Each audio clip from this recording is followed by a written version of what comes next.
الحمد لله نحمده ونستعينه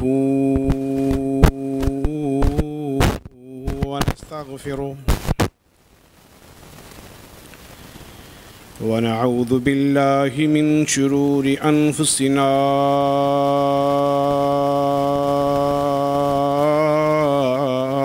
ومن سيئات أعمالنا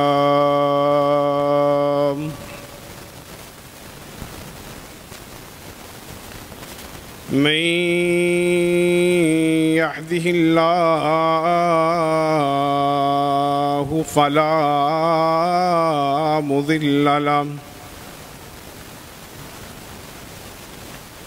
ومن يضلل فلا هادي له وأشهد أن لا إله إلا الله وحده لا شريك له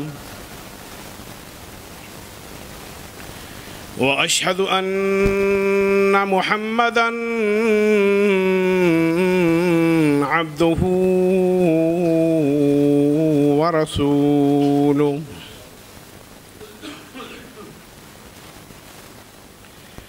فإن خير الحديث كتاب الله وخير الهدي هدي محمد صلى الله عليه وسلم وشر الأمور محدثاتها وكل محدثة بدعة وكل بدعة ضلالة وكل ضلالة في النار.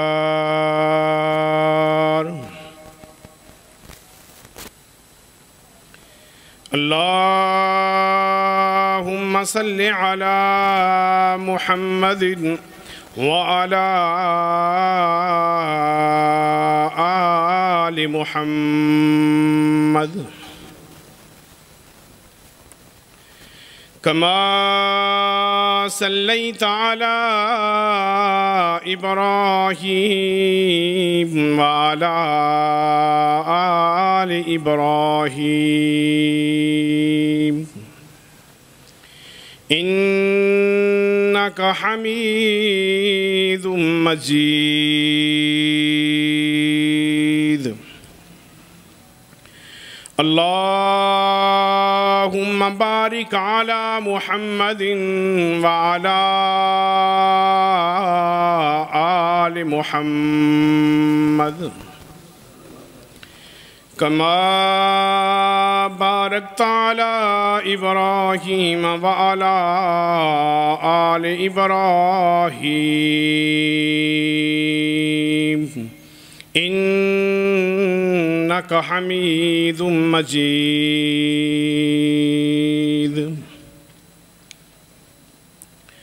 ربي اشرح لي صدري ويسر لي أمري واحلل عقدة من لساني يفقهوا قولي.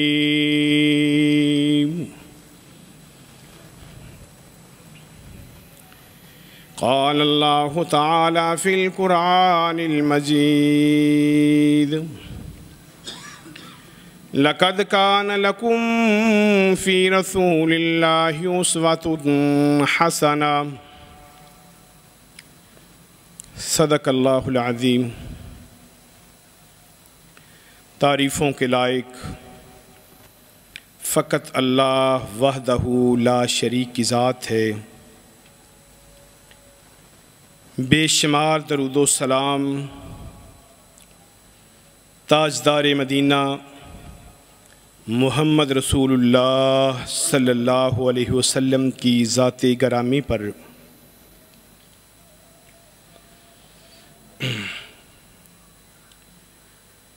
اللہ رب العالمین نے قرآن مجید کے اندر ارشاد فرمایا، ایمان والوں کو مخاطب ہوتے ہوئے اللہ رب العالمین فرماتے ہیں، لَقَدْ كَانَ لَكُمْ فِي رَسُولِ اللَّهِ أُسْوَةٌ حَسَنَةٌ، ایمان والو تمہارے لیے پورے کے پورے دین کے اندر میرے نبی محمد رسول اللہ صلی اللہ علیہ وسلم اسوہ حسنہ ہیں، تمہارے لیے آئیڈیل ہیں۔ اسلام لانے کے بعد ہر وہی عمل اللہ کے ہاں قابل قبول ہوگا جو رسول اللہ صلی اللہ علیہ وسلم کی سیرت سے ملے گا اور اللہ کے نبی صلی اللہ علیہ وسلم کی سنت سے ثابت ہوگا۔ وہی عمل اللہ رب العالمین کے ہاں قابل قبول ہے۔ کوئی بھی ایسا عمل جس کو دین سمجھ کر کیا جائے، اسلام کا حصہ بنا دیا جائے، لیکن اس کی قرآن و سنت میں کوئی دلیل موجود نہ ہو، اللہ کے ہاں اس عمل کی کوئی اہمیت نہیں ہے، بلکہ وہ انسان مومن کے لیے، مسلمان کے لیے بجائے اجر کے گناہ کا سبب ہے۔ اللہ کے رسول صلی اللہ علیہ وسلم جب بھی گفتگو شروع کرتے تو آپ خطبہ میں کیا پڑھتے؟ کل محدثۃ بدعہ وکل بدعۃ ضلالہ وکل ضلالۃ فی النار۔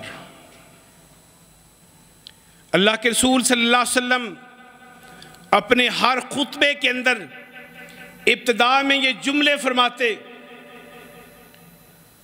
فَإِنَّ خَيْرَ الْحَدِيثِ کتاب اللہ، لوگوں سب سے بہترین کتاب اللہ کی کتاب ہے۔ فَإِنَّ خَيْرَ الْحَدِيثِ کتاب اللہ وَخَيْرَ الْحَدِيِ حَدِيُ محمد صلی اللہ علیہ وسلم۔ اس کے بعد بہترین رہنمائی محمد رسول اللہ صلی اللہ علیہ وسلم کی حدیث رہنمائی ہے۔ وَكُلُّ مُحْدَثَةٍ بِدْعَةٍ، اور فرمایا کہ ہر بدعت انسان کو گمراہی کی طرف لے کے جاتی ہے۔ وَكُلُّ مُحْدَثَةٍ بِدْعَةٍ وَكُلُّ بِدْعَةٍ ضَلَالَةٍ، اور ہر بدعت، ہر ضلالت انسان کو جہنم کے اندر لے جاتی ہے۔ اللہ اکبر۔ بے شک ہم نماز بھی پڑھیں لیکن اللہ کے رسول صلی اللہ علیہ وسلم کی سنت کے خلاف ہو، روزہ بھی رکھیں خلاف شرع ہو،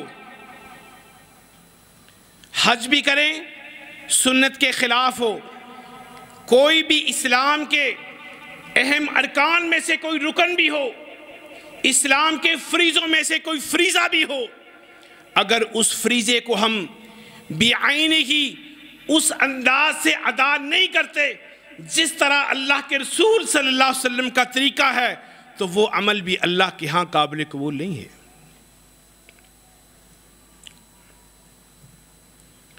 کسی ایسی عمل کی تخصیص کرنا، اس کی فضیلت بنا لینا اپنی طرف سے، جس کی فضیلت اللہ اور رسول نے نہیں بنائی، اللہ کے ہاں اس کی کوئی فضیلت نہیں ہے۔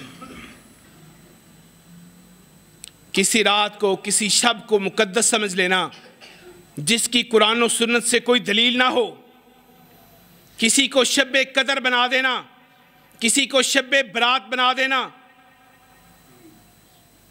جس کا کوئی سنت سے اس کا کوئی سنت میں اس کا وجود نہ ہو، اللہ کے ہاں اس کی کوئی فضیلت نہیں ہے۔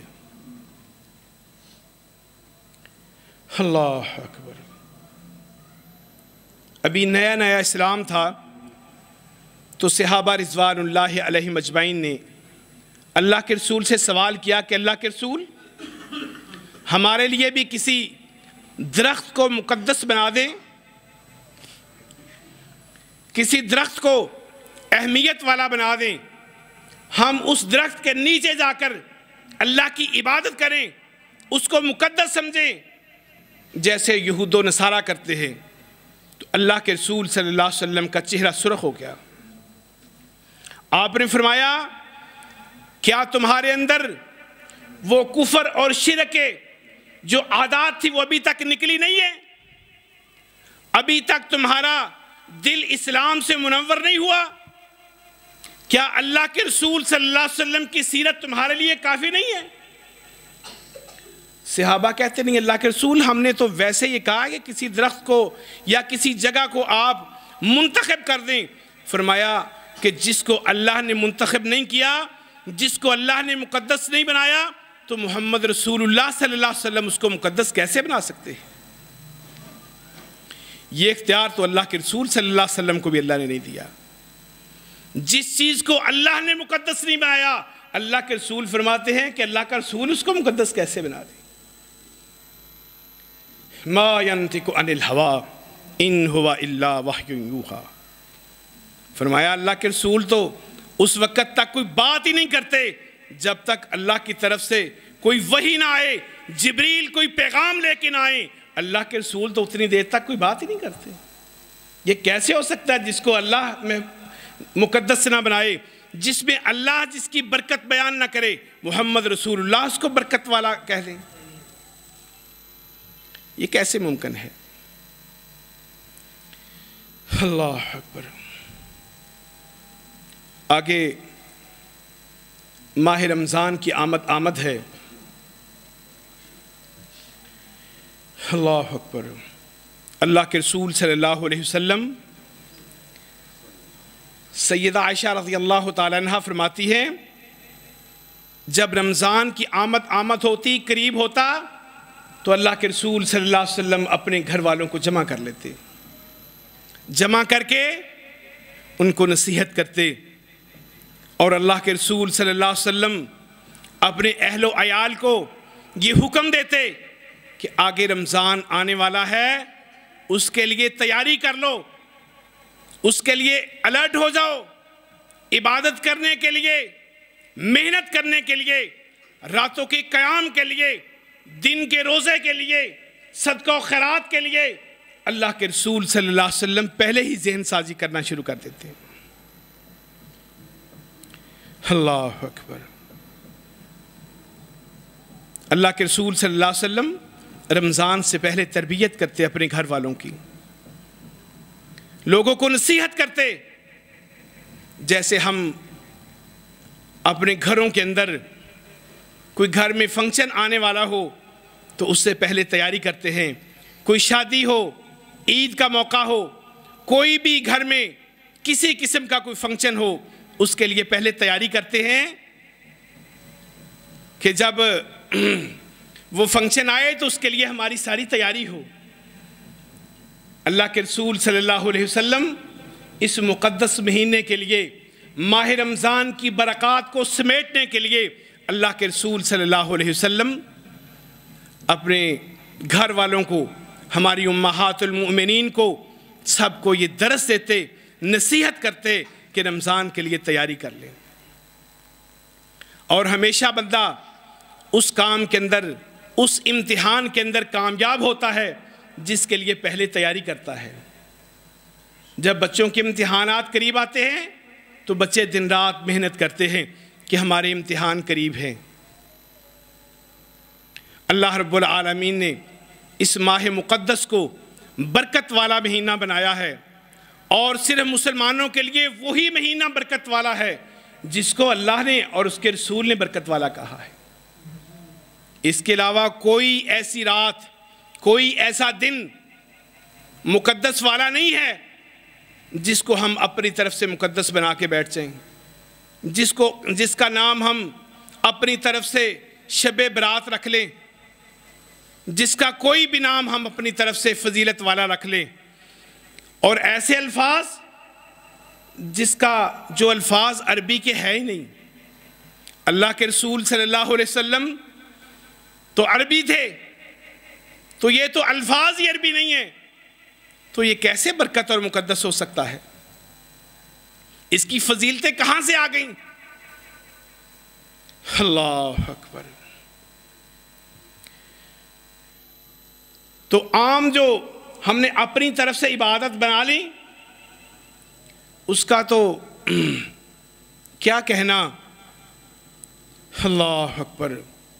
وہ عمل جو اللہ نے ہم پر فرض کیے، اللہ کے رسول صلی اللہ علیہ وسلم کی سیرت سے ہمیں ملتے ہیں، اگر ان اعمال کے اندر بھی ہم ملاوٹ کر لیں، وہ بھی ہم بعین ہی اس انداز سے جس طرح اللہ کے رسول صلی اللہ علیہ وسلم کی سنت ہے، جس طرح اللہ کے رسول صلی اللہ علیہ وسلم کا طریقہ تھا، اس سے ہٹ کے اگر ہم اس میں بھی تبدیلی کر دیں، وہ بھی اعمال اللہ کے ہاں قابل قبول نہیں ہیں۔ اللہ اکبر۔ اعمال کی قبولیت کے لیے جو چیزیں ضروری ہیں، اس میں سب سے پہلا کام عقیدہ توحید ہے۔ ہمارا عقیدہ توحید ہونا چاہیے، اللہ کی وحدانیت کو ماننا اور اس پر اسی طرح ایمان رکھنا۔ اللہ اکبر۔ یہ سب سے پہلا عقیدہ توحید عبادت کے لیے اور دعا کی قبولیت کے لیے عقیدہ توحید ہونا یہ ضروری ہے۔ اگر عقیدہ توحید نہیں ہوگا تو ہم جتنے مرضی رات کے قیام کرتے رہیں، جتنے مرضی روزے رکھتے رہیں، جتنے مرضی صدقہ و خیرات کرتے رہیں، ان اعمال کی اللہ کے ہاں کوئی حیثیت نہیں ہے۔ اللہ اکبر۔ سب سے پہلا عبادت کے لیے اور دعا کے لیے، ان دونوں چیزوں کے لیے سب سے پہلا عمل عقیدہ توحید ہے کہ ہم اللہ رب العالمین کو واحد مانیں، اس کے ساتھ کسی کو شریک نہ بنائیں، کسی غیر کو اللہ کے برابر نہ کریں۔ سب سے پہلا عمل عقیدہ توحید ہے۔ اس کے بعد دوسرا عمل، ہماری نیتیں خالص ہوں۔ ہمارا عمل اس وقت قبول ہوگا اللہ کے ہاں جب ہمارے اعمال، اس کے لیے ہماری نیت خالص ہوگی۔ صحیح مسلم کی حدیث ہے، اللہ کے رسول صلی اللہ علیہ وسلم نے فرمایا، انما الاعمال بالنیات، انما الاعمال بالنیات لکل امرئ ما نوى فاما من ہاجر الی اللہ فہجرتہ الی اللہ واما من ہاجر الی الدنیا یصیبها واما من ہاجر للمرأة ان ينکحها فینکحها۔ اللہ اکبر۔ اللہ کے رسول صلی اللہ علیہ وسلم کے پاس ایک صحابی آیا، اس نے سوال کیا، اللہ کے رسول، ایک شخص میدان جہاد میں جاتا ہے، میدان جہاد میں اس نیت سے جاتا ہے کہ وہ اللہ کے راستے میں جہاد کرے، اس نیت سے جاتا ہے کہ اللہ کے راستے میں جہاد کرے، لیکن اس نیت کے ساتھ اس کی ایک اور بھی نیت ہے۔ اللہ اکبر۔ دوسری نیت اس کی کیا ہے؟ اس غرض سے جاتا ہے کہ وہاں سے جب مال غنیمت ملے گا تو ایک رسی لے کے آئے گا اونٹ باندھنے کے لیے، مال غنیمت سے ایک رسی۔ اللہ کے رسول، اس میں کوئی حرج تو نہیں ہے کہ وہ اپنے دل میں ایک نیت رکھ لے کہ وہاں سے مال غنیمت ملے گا اور میں اونٹ کے لیے رسی لے کے آؤں گا؟ ایک شخص نے سوال کیا، اللہ کے رسول، کوئی بندہ ہجرت کرنا چاہے اور اس کی نیت یہ بھی ہو کہ میں ہجرت کر کے فلاں جس علاقے میں جا رہا ہوں وہاں پر فلاں عورت بڑی خوبصورت ہے، میں اس سے نکاح کر لوں گا۔ اللہ کے رسول اس میں کوئی حرج والی بات ہے؟ اللہ اکبر، کتنے بڑے اعمال، کتنے عظیم عمل ہیں۔ اللہ کے راستے میں ہجرت کرنا، اللہ کے راستے میں جہاد کرنا، اسلام کا سب سے عظیم عمل جس کو اللہ کے رسول صلی اللہ علیہ وسلم نے فرمایا جہاد اسلام کی کوہان ہے، اسلام کی چوٹی ہے، سب سے عظیم عمل۔ اور ہجرت کرنا، اللہ کے رسول فرماتے ہیں الہجرت یہدم ما کان قبلہ، لوگو ہجرت ایک ایسا عمل ہے جب انسان ہجرت کرتا ہے اسلام کے لیے، اس کے پچھلے سارے اعمال، سارے گناہوں کو اللہ معاف کر دیتا ہے۔ کتنے عظیم کام ہیں، اللہ اکبر۔ تو اللہ کے رسول صلی اللہ علیہ وسلم نے کیا فرمایا؟ فرمایا انما الاعمال بالنیات، لوگو عملوں کا دار و مدار نیتوں پر ہے۔ فَأَمَّا مَنْ هَاجَرَ إِلَى الدُّنْيَا يُصِيبُهَا وَأَمَّا مَنْ هَاجَرَ لِلْمَرْأَةِ أَنْ يَنْكِحُهَا فَيَنْكِحُهَا۔ اللہ اکبر۔ فرمایا من ہاجر الی اللہ فہجرتہ الی اللہ، جو شخص خالص اللہ کے لیے ہجرت کرتا ہے اسی کی ہجرت اللہ کے لیے ہے۔ وَأَمَّا مَنْ هَاجَرَ إِلَى الدُّنْيَا يُصِيبُهَا، فرمایا جو بندہ دنیا حاصل کرنے کے لیے ہجرت کرتا ہے اس کو دنیا ملے گی۔ وَأَمَّا مَنْ هَاجَرَ، اور جو شخص اس لیے ہجرت کرتا ہے أَن يَنْكِحُهَا فَيَنْكِحُهَا، فرمایا جو بندہ کسی سے نکاح کرنے کے لیے ہجرت کرتا ہے اس کو صرف نکاح ملے گا۔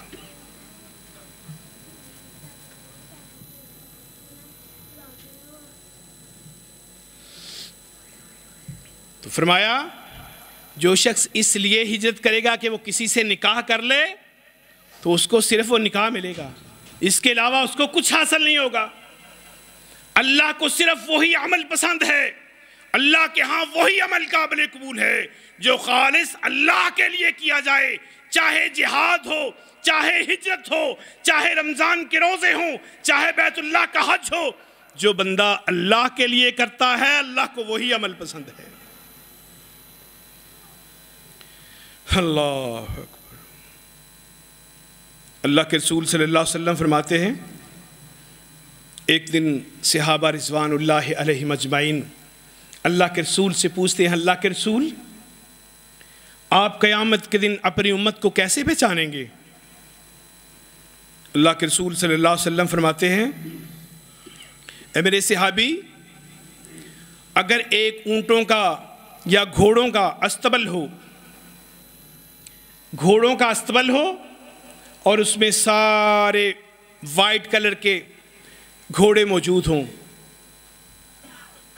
یا بلیک کلر کے گھوڑے موجود ہوں، تو ان کے اندر کچھ ایسے گھوڑے ہوں جن کے پاؤں اور ان کا چہرہ سفید ہو، کیا وہ ان میں کچھ امتیاز ہوگا یا نہیں؟ کچھ فرق ہوگا یا نہیں؟ کہ کچھ گھوڑے ہیں جو سارے کے سارے بلیک ہیں اور کچھ ایسے ہیں گھوڑے بلیک اور ان کا چہرہ اور ان کے سارے چاروں ٹانگیں ان کا کلر وائٹ ہو، تو ان کا کوئی فرق ہوتا کہ نہیں؟ صحابہ کہتے اللہ کے رسول اس کا تو واضح فرق ہے۔ آپ نے فرمایا میری امت کے لوگ ان کے ہاتھ، چہرہ، پاؤں چمک رہے ہوں گے وضو کی وجہ سے۔ جب یہ 5 وقت وضو کرتے ہیں تو ان کے چہرے اور ہاتھ پاؤں چمک رہے ہوں گے۔ فرمایا میں اپنی امت کو اس نشانی سے پہچان لوں گا۔ آگے کیا فرمایا؟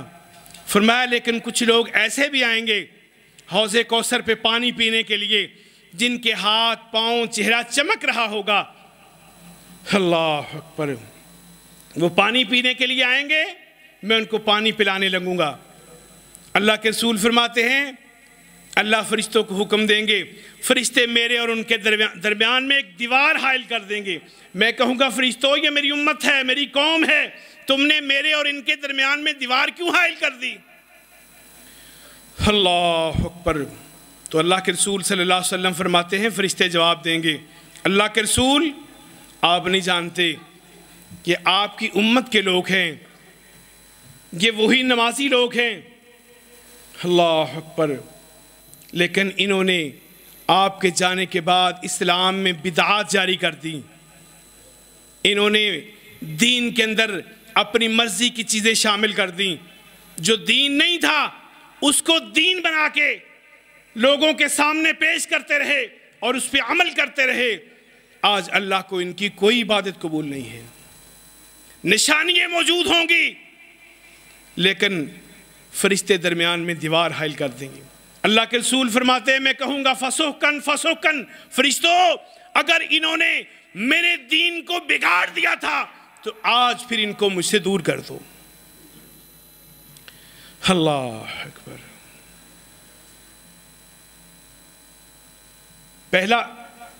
پہلا کام کہ ہمارا ہر عمل اللہ کے نبی صلی اللہ علیہ وسلم کے طریقے کے مطابق ہو۔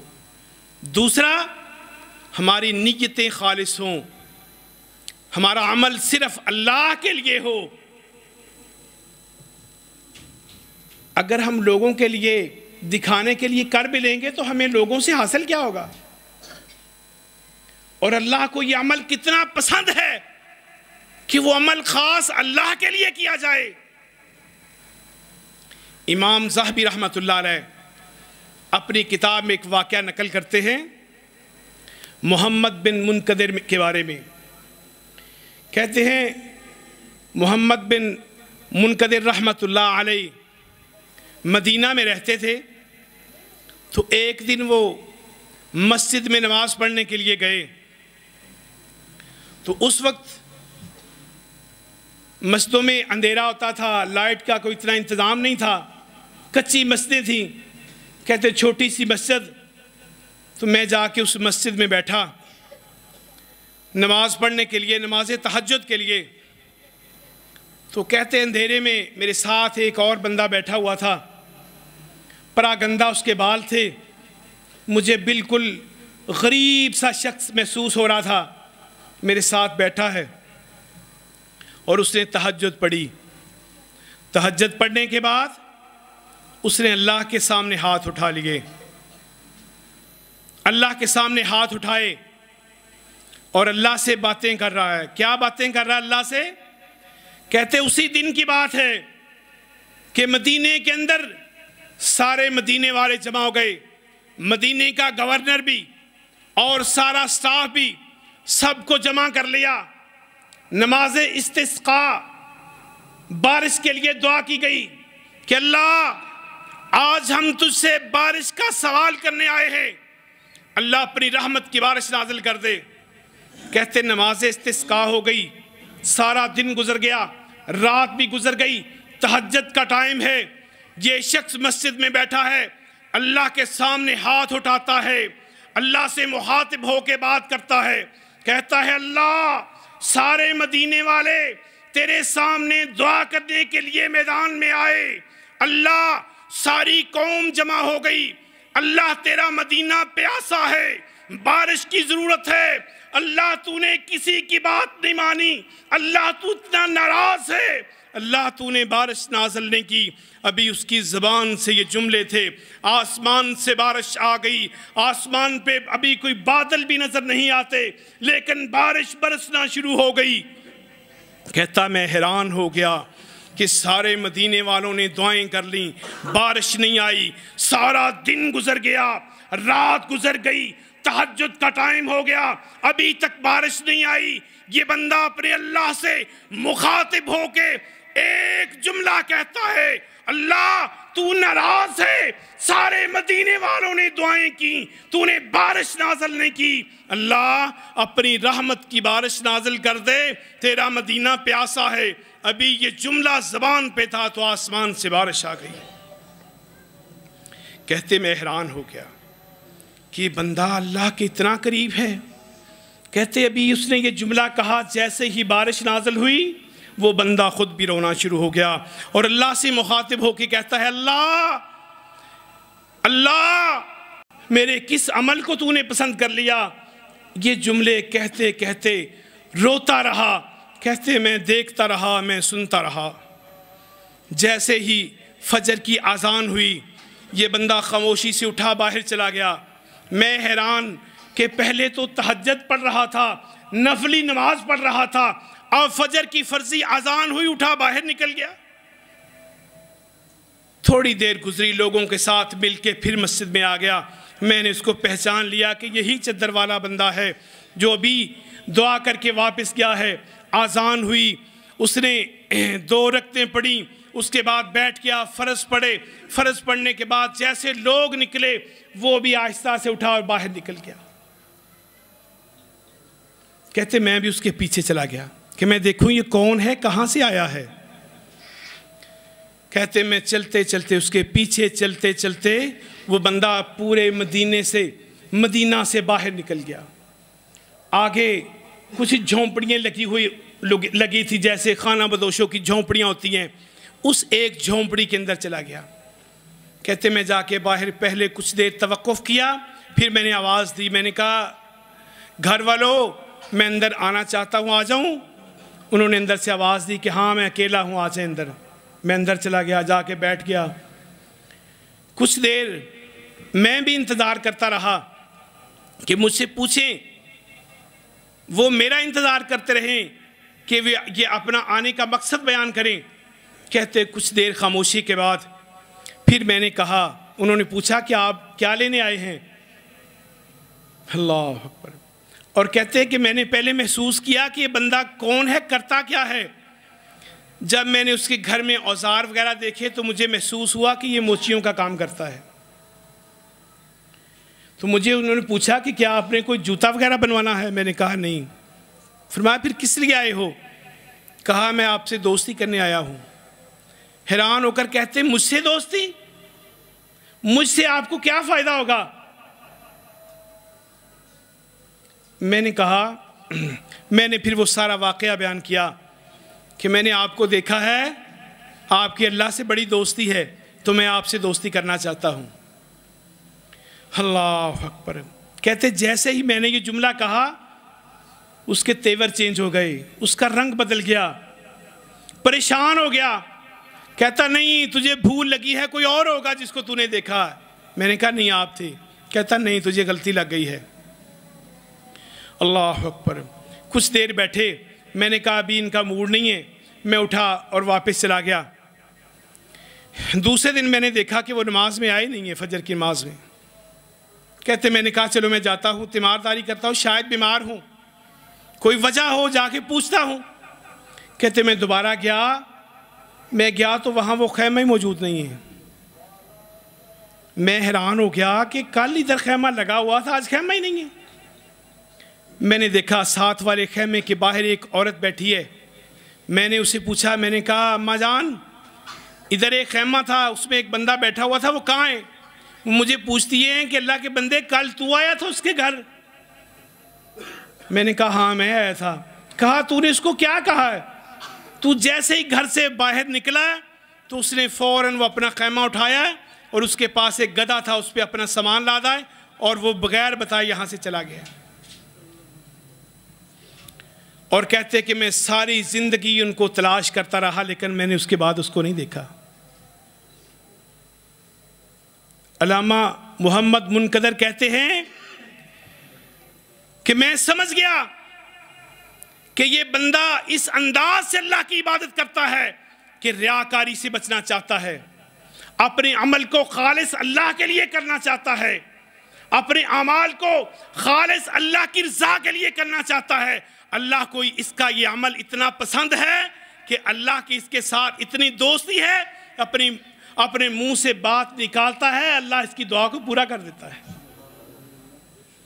اللہ اکبر۔ ہماری نیتیں کیسی ہوں کہ ہمارے اعمال اللہ کے لیے ہیں، لوگوں کو دکھانے کے لیے نہیں ہیں۔ ہم تو 10 روپے بھی کہیں خرچ کریں تو ہمارا دل کرتا ہے میرے کو دیکھ ہی لے، کسی کو پتہ چل جائے میں نے یہ کام کیا ہے، کم از کم کسی کو اندازہ تو ہو میں نے ایک ہوں۔ اللہ اکبر۔ اپنے اعمال کو خالص اللہ کے لیے کر لیں، اپنی نیتوں کو خالص کر لیں۔ اللہ اکبر۔ اللہ کے ہاں وہی اعمال قبول ہوں گے جو خالص اللہ کے لیے کیے گئے۔ جس میں ریاکاری ہوگی، اللہ اکبر، اللہ کو وہ اعمال پسند نہیں ہیں۔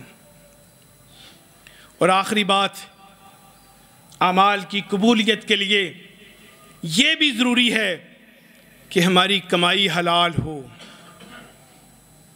ہماری عبادت کے لیے یہ بھی ضروری ہے کہ ہمارا لقمہ حلال ہو، ہم نے حلال طریقے سے کمایا ہو، اس میں حرام کی آمیزش نہ ہو۔ اللہ کے رسول صلی اللہ علیہ وسلم فرماتے ہیں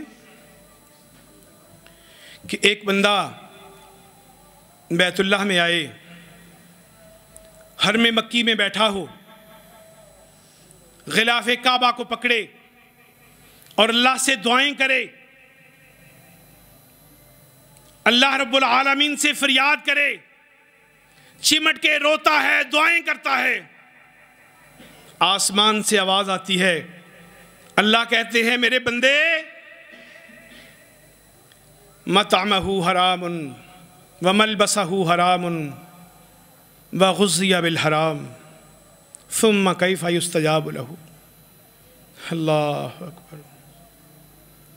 فرمایا کہ جس بندے کا کھانا بھی حرام،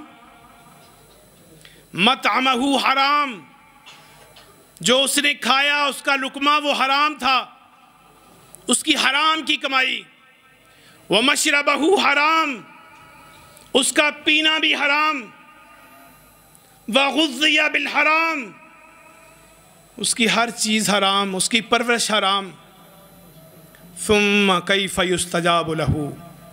اللہ کے رسول فرماتے ہیں اس کی دعا کیسے قبول ہو سکتی ہے؟ کیسے ممکن ہے کہ اللہ اس کی دعائیں قبول کرے؟ اس کی ساری غذا حرام ہے تو پھر اللہ سے دعائیں کرے اور اللہ ان کی دعاؤں کو قبول کرے؟ یہ کیسے ممکن ہے؟ اللہ اکبر۔ آج ہم دیکھیں ہم کہاں کھڑے ہیں، ہم کس انداز سے کماتے ہیں؟ لوگوں کے ساتھ جھوٹ بول کے، فراڈ کر کے، لوگوں کو دھوکہ دے کے، اس انداز سے ہماری کمائی، اور پھر ہم یہ سمجھے کہ ہماری دعائیں قبول نہیں ہوتی، ہماری عبادت قبول کیوں نہیں ہوتی، اللہ ہماری بات کو کیوں نہیں سنتے؟ اللہ اکبر۔ ہم اپنی کمائی کو حلال کریں، حلال کمائیں، اپنے بچوں کو حلال کھلائیں۔ یہ عبادت کے لیے اور اللہ سے دعا کے لیے، اللہ سے قربت کے لیے یہ ضروری ہے کہ ہماری خوراک بھی حلال ہو، ہمارا کھانا پینا حلال ہو، ہمارا لباس حلال ہو۔ پھر اللہ رب العالمین اپنے بندے کی عبادت کو اور دعاؤں کو اللہ قبول کرتے ہیں۔ یہ ضروری نہیں ہے کہ شان و شوکت والا ہمارا لباس ہو اور ہو حرام۔ اللہ اکبر۔ لباس جیسا بھی ہو، اللہ کسی کے لباس کو نہیں دیکھتا، اللہ کسی کی خوراک کو نہیں دیکھتا، اللہ کسی کی خوبصورتی کو نہیں دیکھتا۔ اللہ کیا دیکھتے ہیں؟ اللہ تمہارے اعمال کو دیکھتے ہیں، تمہارے اعمال کیسے ہیں۔ اللہ کے رسول صلی اللہ علیہ وسلم فرماتے ہیں کہ ایک بندہ ایسا ہو کہ غریب، انتہا درجے کا غریب ہو، اور بکھرے ہوئے اس کے بال ہوں، اپنے محلے کے اندر، رشتہ داروں کے اندر اس کی کوئی حیثیت نہ ہو۔ اللہ کے رسول فرماتے ہیں وہ کسی کو سفارش کرے تو اس کی کوئی سفارش قبول نہ کرے، محلے میں کسی کو کام کہے اس کی کوئی بات نہ سنے، اس کی کوئی حیثیت نہیں ہے، اس کی کوئی ویلیو، کوئی اہمیت نہیں ہے، نہ خاندان میں، نہ محلے میں، نہ رشتہ داروں میں، کہیں بھی اس کی کوئی حیثیت نہیں ہے۔ لیکن اپنے اللہ سے اس کا بڑا گہرا تعلق ہے، اس کی کمائی حلال ہے، اس کا اللہ سے رابطہ مضبوط ہے۔ اللہ اکبر۔ اللہ کے رسول فرماتے ہیں اس بندے کا فرق کیا ہے دوسرے لوگوں سے؟ لو اقسم علی اللہ لا برہا، فرمایا اگر یہ اپنے اللہ کو یہ کہہ دے اللہ تجھے قسم ہے میری اس بات کو پورا کر دے، اللہ میں تجھ سے یہ دعا کرتا ہوں اور تجھے قسم ڈالتا ہوں، لو اقسم علی اللہ لابرہا، فرمایا اللہ پہ قسم ڈال دے، اللہ اس کی قسم کو پورا کر دیتے ہیں۔ اللہ کے ہاں اس کی یہ اہمیت ہے، لوگوں کے ہاں اس کی نا اہمیت ہو، لوگ اس کی نا ویلیو سمجھیں، ہم اپنی اہمیتوں کو اللہ کے ہاں قبول کروائیں، اللہ سے ہمارا تعلق اچھا ہو، لوگوں کے سامنے جس کو ہم شان و شوکت سمجھتے ہیں کہ میرے اچھے کپڑے، میرا اچھا لباس ہو، اچھا جوتا ہو، ہاں اللہ نے حیثیت دی ہے پہنو، لیکن تکلف کے ساتھ اچھا لباس پہننا، تکلف کے ساتھ حلال حرام اکٹھا کر کے اپنے آپ کو مزین کرنا، اللہ کے ہاں اس کی کوئی اہمیت نہیں ہے۔ اللہ سے دعا ہے اللہ عمل کرنے کی توفیق عطا فرمائے۔ وآخر دعوانا ان الحمد للہ رب العالمین۔